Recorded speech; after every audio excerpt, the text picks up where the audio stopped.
The distress beacon cut through hyperspace like a knife through silk, carrying desperation across 47 light-years to reach the closest registered emergency response station. What the Zalani cargo hauler times peaceful current times didn't know was that their beacon had reached the Terran Colonial Defense Network's Outer Rim Station Bravo 7.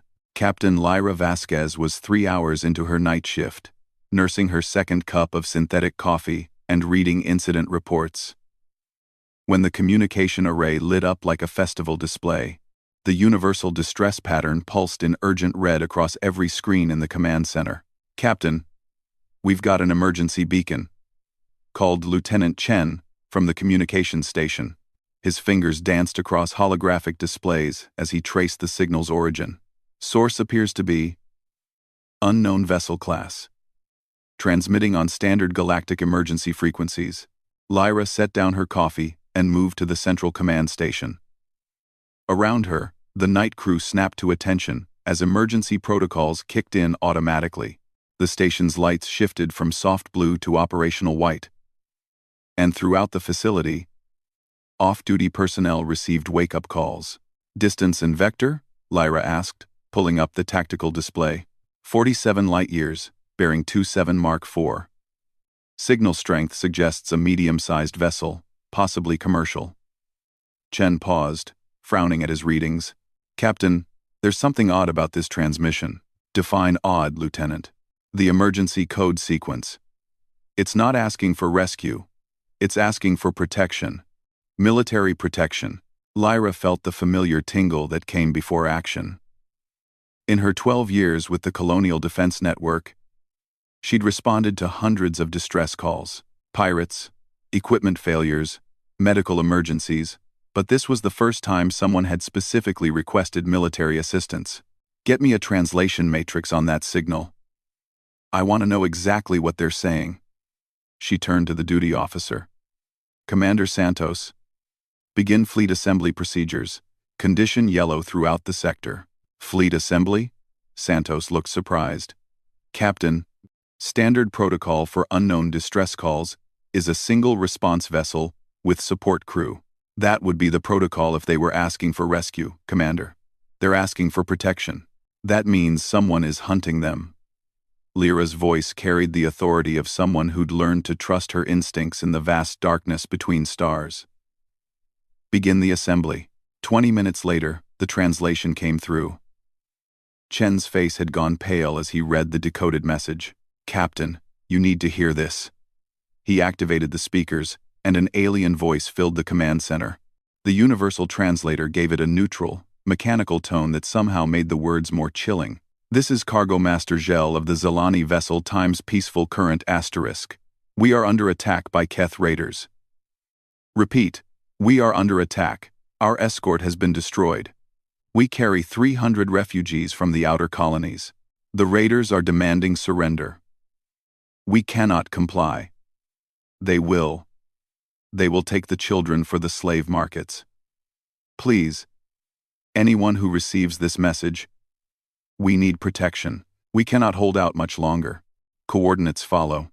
The silence in the command center stretched like a held breath. Lyra stared at the tactical display, where a red dot pulsed 47 light-years away. 300 refugees. Children. Commander Santos, belay that condition yellow. Her voice cut through the quiet like a blade. Fleet assembly procedures are now, condition red. Full mobilization. Captain, perhaps we should contact command first. Commander. Lyra's tone stopped Santos mid-sentence. Somewhere out there, children are about to be sold into slavery while we debate protocol. The Times, Peaceful Current Times, asked for protection. They're going to get it. She turned to the communications station. "Chen, send a message on the same frequency they used. Tell them help is coming. Tell them to hold on." "What should I tell them about our estimated arrival time?" Lyra looked at the tactical display again. The fleet assembly was already showing results. Ships throughout the system were responding to the mobilization order. Destroyers, frigates, cruisers, and the heavy assault carriers were all moving toward the rally point. "Tell them we'll be there in 18 hours. Santos stepped closer, lowering his voice. "Captain. With respect, We can't possibly mount a rescue operation that quickly. Jump calculations alone will take 18 hours, Commander. Make it happen. As Santos hurried away to coordinate the impossible timeline, Chen looked up from his station. Captain, I've got fleet composition coming in. Looks like we're going to have quite a response force. How many ships? Current count is 47 vessels and climbing. The carrier Times, Defiant Times, is moving to join us, along with her entire battle group. Lyra nodded, watching the display as more and more ships committed to the rescue operation. This wasn't standard protocol. This was the kind of response usually reserved for full-scale military threats. But somewhere in the darkness, children were running out of time. Across the galaxy, the crew of the Times' peaceful current Times huddled in their damaged ship while Keth raiders closed in. They had sent their desperate message hoping for help, maybe a patrol vessel, perhaps a small escort if they were lucky. They had no idea that their plea for protection was about to be answered by the full might of humanity's colonial fleet. Captain Zell watched the approaching raider ships on his damaged sensors. His crew of 12 had done everything they could to protect the refugees, but their small cargo hauler was never meant for combat. The raiders had already destroyed their escort and disabled their main engines. It was only a matter of time. Captain, his communications officer called out, her voice tight with fear. The raiders are demanding we prepare to be boarded. They're giving us 10 more minutes. Zhel looked around the crowded cargo bay, where 300 beings from a dozen different species huddled together. Families from the outer colonies, fleeing the expansion of Keth territory. They had trusted him to get them to safety. Now he was about to fail them all. Any response to our distress beacon? He asked without hope. Nothing yet, Captain. But, wait. The communications officer's antennae twitched as she focused on her equipment. I'm picking up something. A transmission on our emergency frequency. She activated the speakers, and a strong, confident voice filled the ship. The translator rendered it in clear Zalani, but there was something about the original language that sounded sharp and decisive. Asterisk. Peaceful. Current asterisk. This is Captain Lyra Vasquez of the Terran Colonial Defense Network. We have received your distress call. Protection is en route. Estimated arrival: 18 hours. Hold your position and do not surrender. Repeat. Do not surrender. Help is coming. The cargo bay erupted in surprised chatter. Zhel felt his heart skip a beat. The humans. He'd heard stories about them, a young species that had joined the galactic community only recently. But they'd also heard other stories. Stories about what happened to those who threatened human colonies. Send a response. Zhel ordered. Thank them for the offer. But tell them the raiders won't wait 18 hours. Ask if they have any vessels closer to our position. The response came back within minutes. Asterisk, peaceful current asterisk, be advised. 47 human vessels are currently en route to your position. We have no closer assets, but we will be there in 18 hours. Do whatever you must to survive until then. Vasquez out. Zhel stared at the communications panel.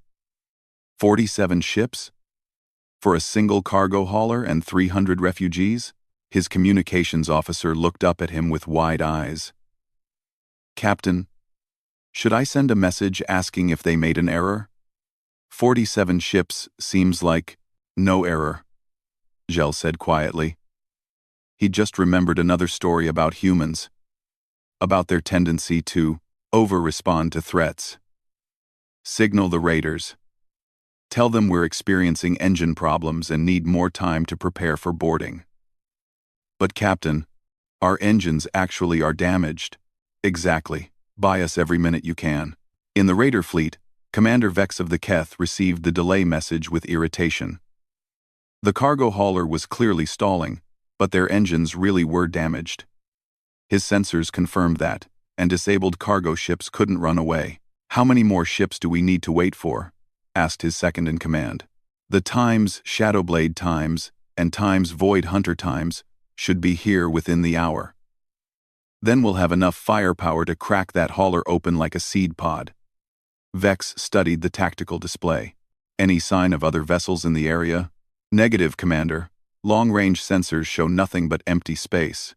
Vex settled back in his command chair. 300 refugees would bring a good price in the slave markets, especially if there were children among them. The Zilani were known for their docility. They made excellent servants, and whatever cargo the hauler was carrying would be pure profit. He had no way of knowing that 47 light-years away, the largest rescue fleet in human history was preparing to jump into hyperspace. In the assembly area near Terran Station Bravo 7, Admiral Rebecca Chen, no relation to the communications lieutenant, stood on the bridge of the carrier Times, Defiant Times, and watched the final ships take their positions. The fleet that had gathered in response to the distress call was impressive, even by human standards. 3 heavy carriers with their full complement of fighters and assault shuttles. 12 destroyers bristling with weapons designed to punch through heavy armor. 8 frigates built for speed and precision strikes. 18 support vessels carrying everything from medical facilities to tactical specialists. And 6 experimental stealth ships whose very existence was classified. "Admiral," called her tactical officer, "all vessels report ready for jump. Coordinates are locked in for the Times Peaceful Current **'''''''''''''''''''''''''''''''''''''''''''''''''''''''''' Fleet composition analysis complete," added another officer. "We have enough firepower to level a small moon." Admiral Chen nodded slowly. When she'd received the mobilization order, her first instinct had been to question Captain Vasquez's decision. 47 ships for a single rescue operation seemed excessive. Then she'd read the translated distress message. Children about to be sold into slavery. Her own daughter was safe on Terra, attending university and complaining about her professors. But somewhere in the darkness, 300 beings were counting on them. Children who would never see their families again if the human fleet failed to arrive in time. "All ships," she broadcast on the fleet frequency, "this is Admiral Chen. In 18 hours, we're going to show the galaxy what happens when someone threatens innocence in human space. Jump in 3 minutes." Raft. Across the fleet, thousands of human sailors and marines prepared for what they hoped would be a simple rescue operation. Most of them had no idea they were about to start what historians would later call the Keth incident. The event that would fundamentally change how the galaxy viewed humanity. But that was still 17 hours and 57 minutes in the future. For now, 47 human ships prepared to answer a call for help with a response that would become legendary. 16 hours and 32 minutes remained when the human fleet entered hyperspace. The jump itself was a marvel of coordination. 47 vessels sliding into the strange blue-white tunnel of folded space as precisely as dancers following ancient choreography. Aboard the Times, Defiant Asterisk, Admiral Chen stood in the tactical center, watching the hyperspace flow patterns on the main display. Around her, officers coordinated between ships with an efficiency that came from years of training and something deeper. A shared understanding of what they were racing toward. "Admiral," called Lieutenant Commander Sarah Kim from the intelligence station, "we've completed our analysis of the Keth raiders. Initial assessment shows at least 4 vessels in the immediate area, with the possibility of reinforcements. Ship classes: 2 heavy raiders, 1 command vessel, and what appears to be a slave transport. Based on our databases, we're looking at approximately 200 Keth warriors total." Chen nodded, studying the tactical projections.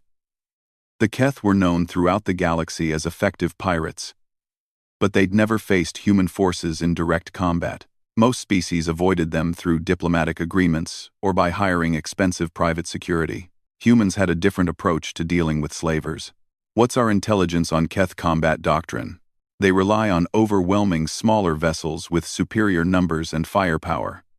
Standard tactics include disabling engines first, then boarding.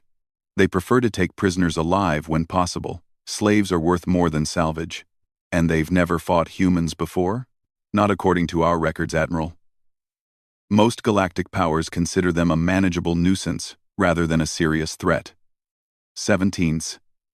Not according to our records," Chen smiled grimly. The Keth were about to learn the difference between manageable and extinction-level mistake. Across the fleet, similar preparations were taking place. On the destroyer Times, Righteous Fury Asterisk, Captain Marcus Webb briefed his weapons teams on the importance of precision targeting. The goal wasn't to create a debris field. It was to disable the raiders quickly while ensuring the safety of the refugees.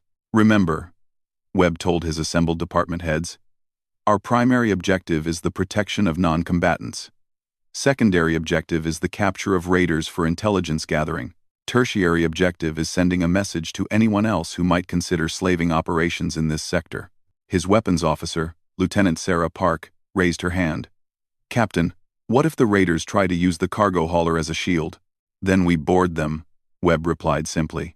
The 47th Marine Battalion is standing by for exactly that scenario. Throughout the fleet, Marines checked their equipment and ran final drills. The 47th was known throughout human space as specialists in close-quarters combat and hostage rescue. Their motto, "No one left behind," had been earned through dozens of successful operations.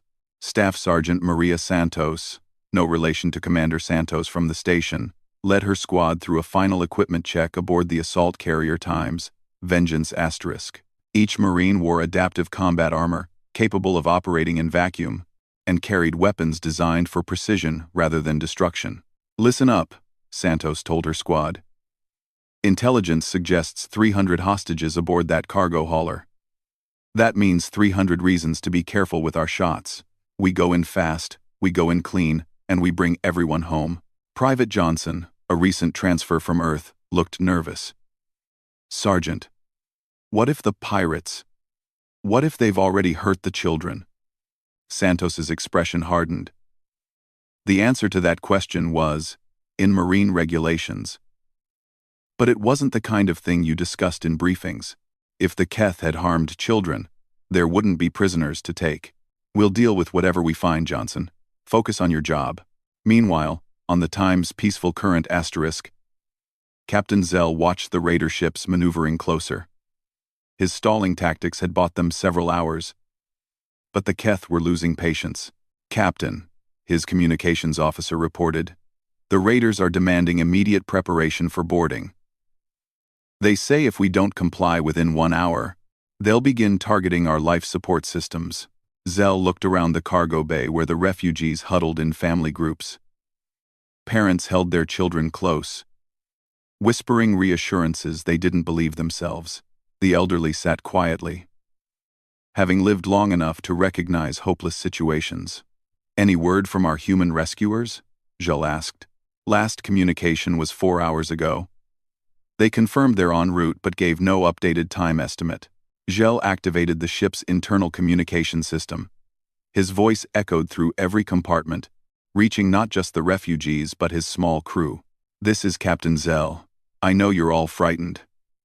I know the situation looks hopeless. But I want you to remember something. When we sent our distress call, we asked for protection. The humans didn't just acknowledge our call, they mobilized 47 warships, 47 ships for 300 refugees they've never met. He paused, looking at the faces around him. I don't know much about human military doctrine, but I know something about honor.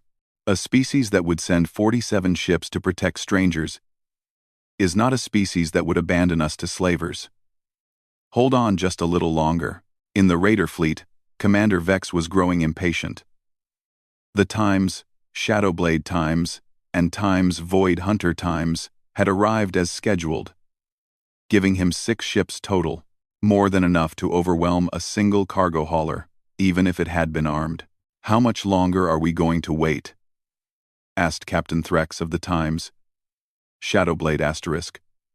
That hauler isn't going anywhere, and every hour we delay is an hour closer to a patrol finding us. The cargo manifest shows high-value medical supplies in addition to the refugees, Vex replied. But you're right about patrols. Begin boarding operations. What neither of them knew was that long-range human reconnaissance drones had been observing their fleet for the past 6 hours. Invisible to Keth sensors, the tiny machines transmitted detailed tactical information back to the approaching human fleet. Admiral Chen studied the real-time intelligence feed with satisfaction. 6 raider ships, positioned exactly as predicted. The Keth had made the mistake of clustering their forces for the boarding operation, making them vulnerable to the human fleet's preferred opening move. All ships, she broadcast, We drop out of hyperspace in 30 minutes. Operation Shepherd's Shield is now in effect. Remember, we're not just saving 300 refugees today, we're establishing precedent. Throughout the fleet, final preparations accelerated.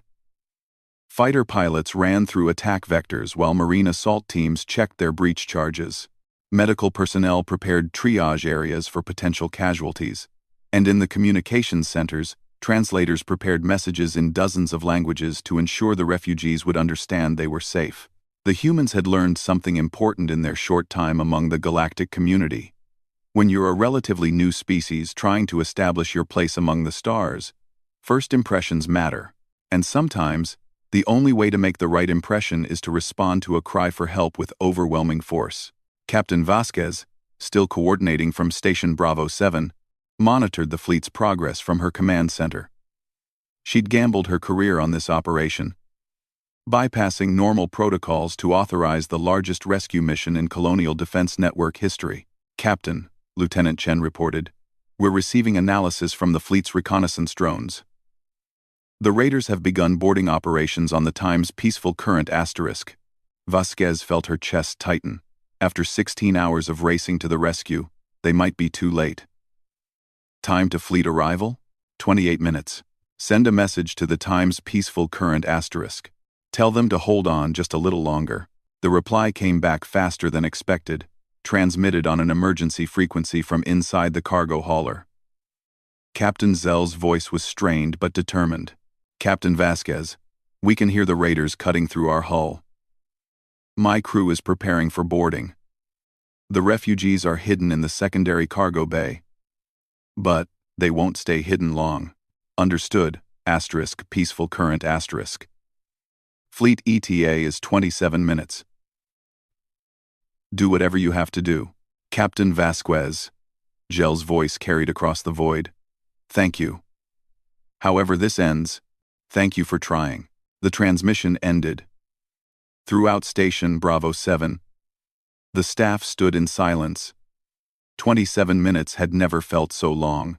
Aboard the Times Peaceful Current *, the first Keth raiders had breached the outer hull. Gel and his crew of 12 gathered in the main corridor, holding improvised weapons and wearing whatever protective gear they could find. They weren't warriors, but they would buy the refugees every second they could. Behind the sealed doors of the secondary cargo bay, 300 beings from across the galaxy waited in darkness. Parents held children who were too scared to cry. The elderly prepared themselves for whatever came next, and somewhere among them, a young Zelani child clutched a small toy and whispered a prayer to gods who seemed very far away. 26 minutes until the human fleet arrived. In hyperspace, 47 human warships raced toward a confrontation that would be remembered for generations. They carried with them not just superior firepower and training, but something the galaxy had rarely seen before. The absolute conviction that innocent life was worth any risk, any cost, any sacrifice. The Keth raiders were about to learn what happened when you threatened children in a universe where humans had decided to take responsibility for justice. But first, the longest 26 minutes in galactic history had to pass, 1 second at a time. The human fleet dropped out of hyperspace with the precision of a surgeon's blade and the impact of a meteor strike. 47 ships materialized in perfect formation around the Keth raider fleet, emerging from the blue-white tunnel of folded space, so close that the raiders' proximity alarms screamed warnings across every bridge.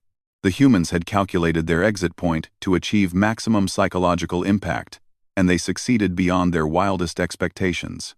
Commander Vex of the Keth raiders stared at his tactical display in disbelief. One moment, his sensors showed empty space. The next, 6 massive human carriers bristled with weapons less than 50 kilometers away, surrounded by a constellation of destroyers, frigates, and ships whose weapons signatures his computers couldn't even identify. How many ships? He stammered to his sensor operator. 47 confirmed contacts, Commander. And they're targeting us. All of them. On the bridge of the Times, defiant *. Admiral Chen watched the Keth fleet, with the calm patience of a predator that had already won. The raiders were positioned exactly where intelligence had predicted, clustered around the damaged cargo hauler like scavengers around a kill. All ships, This is Admiral Chen. Execute Operation Shepherd Shield on my mark.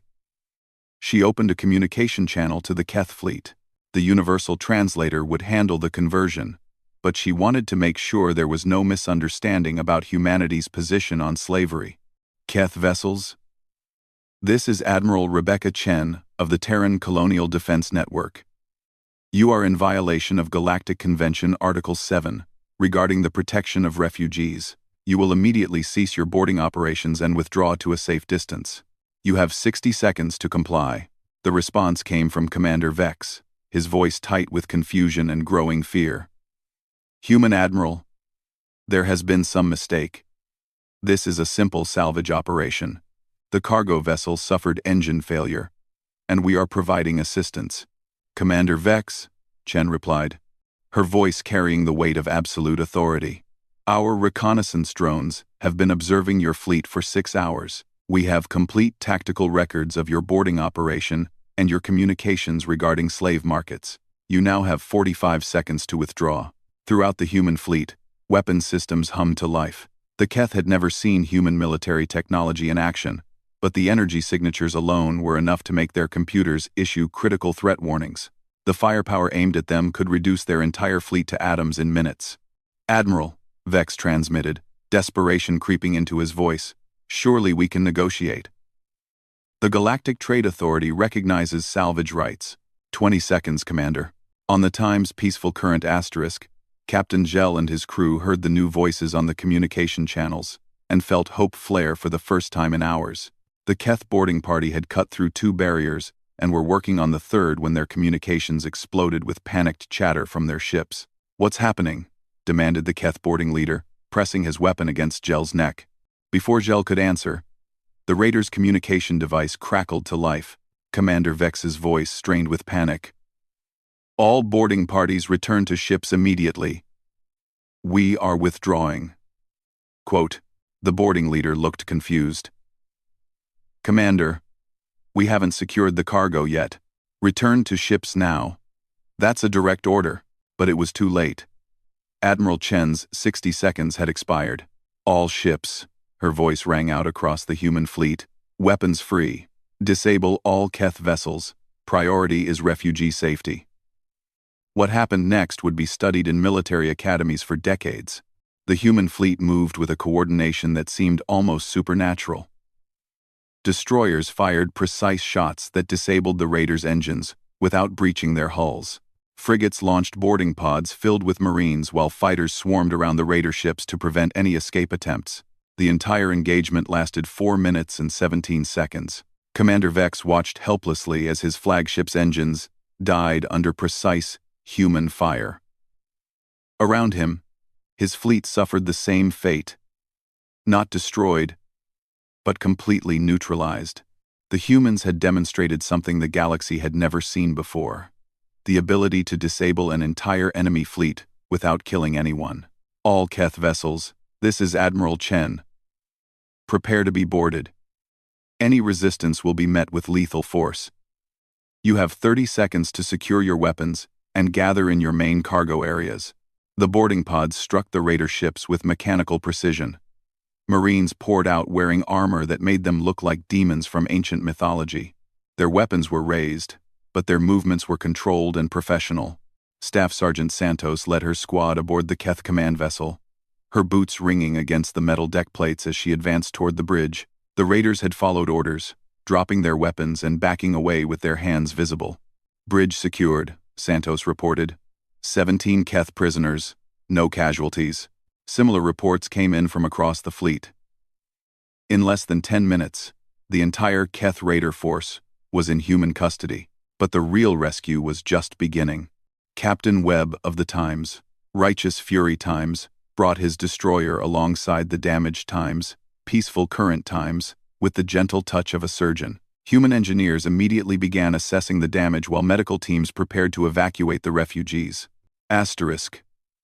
Peaceful Current Asterisk. This is Captain Webb. We're coming aboard to assist. Please gather all refugees in your main cargo bay for immediate evacuation. Captain Gel's voice carried a mix of relief and wonder. Captain Webb, We have 300 refugees, including 47 children. Our life support is failing, and we have several injured from the raider attack. Understood. Medical teams are already standing by. The airlock sealed with soft hisses as human rescue teams entered the cargo hauler. What they found would stay with them for the rest of their lives. 300 beings from a dozen different species, huddled together in the darkness, barely believing that help had finally arrived. A young Zalani child looked up at Marine Corporal Lisa Park with wide, frightened eyes. Park knelt down, her armored bulk somehow less threatening when she spoke softly. "Hi there. My name is Lisa. What's your name?" "Keela," the child whispered. "Well, Keela, we're here to take you somewhere safe. Would you like to see our ship? It has really good food and comfortable beds." Throughout the cargo bay, similar scenes played out as human personnel gently guided refugees toward the evacuation shuttles. Medical teams triaged the injured, while engineers worked to stabilize the time's peaceful current ***'s failing systems. Dr. Sarah Kim, the fleet's chief medical officer, moved through the crowd with practiced efficiency. Her teams had prepared for various injury patterns, but what they found was mostly exhaustion, dehydration, and the psychological trauma of captivity. "How long have you been running from the Keth?" she asked Captain Gel as medics treated a gash on his forehead. 6 months. They've been systematically taking over our colonies. We're some of the last refugees to escape. Dr. Kim made notes on her medical pad. "You're safe now. All of you. The human fleet will escort you to your destination." "Doctor," Zell said quietly, "why did your people send so many ships? Most species would have sent a single patrol vessel, if they responded at all." Dr. Kim paused in her work, considering the question. How do you explain to an alien that humans had spent their entire history fighting against oppression and slavery? How do you tell someone that the sight of children in danger triggers something primal in human nature? "Because," she said simply, "it was the right thing to do."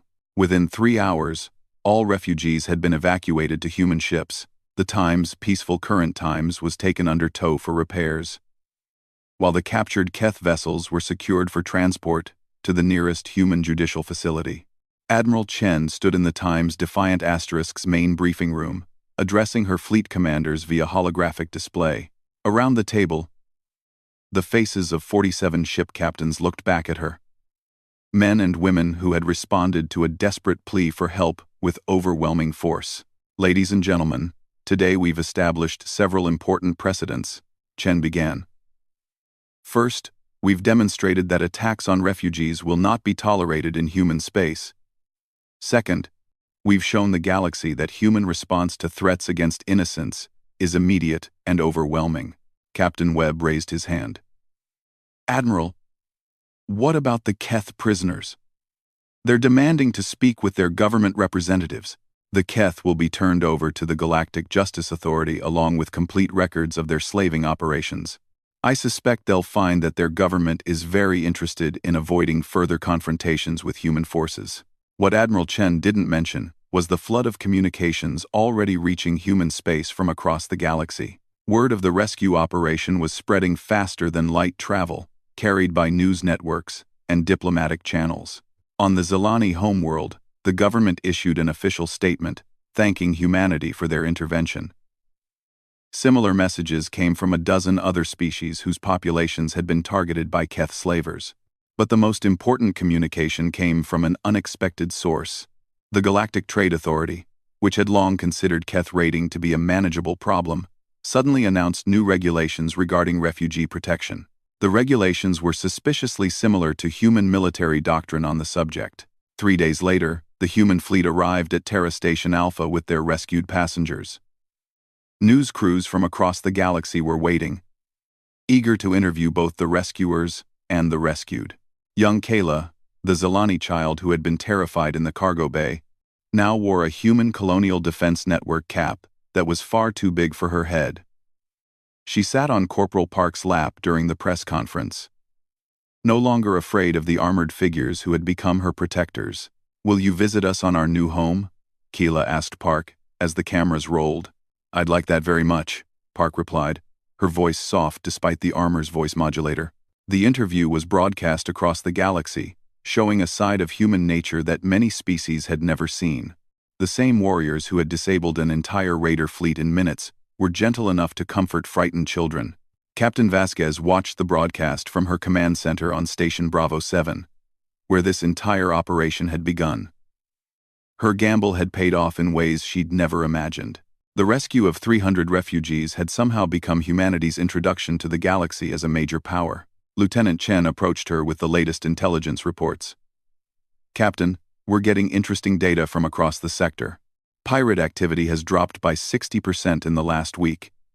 It seems word is spreading about what happens when you attack ships under human protection."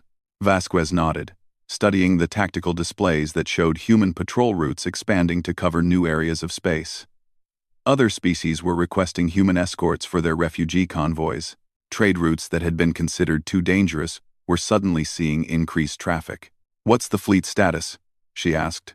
Admiral Chen reports all ships have returned to normal patrol rotations. The Times Peaceful Current Times has been repaired and is being escorted to its original destination. Captain Gel has requested permission to name his next vessel the Times Terran Gratitude **. Vasquez smiled. It was a small gesture, but it represented something larger. For the first time since joining the galactic community, humans weren't being seen as the aggressive newcomers or the unpredictable barbarians. They were being seen as protectors. The Keth Raider fleet had made a simple mistake. They had attacked innocents and expected the universe to look the other way, as it always had before. They hadn't counted on their distress signal reaching a species that viewed the protection of children as a sacred duty. The rescue of the Times Peaceful Current Times became known as the Shepherd's Shield incident in official records. But throughout the galaxy, it was simply called the Day the Humans Came. And in the years that followed, when pirates and slavers saw human ships on their sensors, they remembered the lesson of Commander Vex and his fleet. The aliens had asked for help, expecting maybe one ship. Instead, they got 47, and the galaxy would never be the same.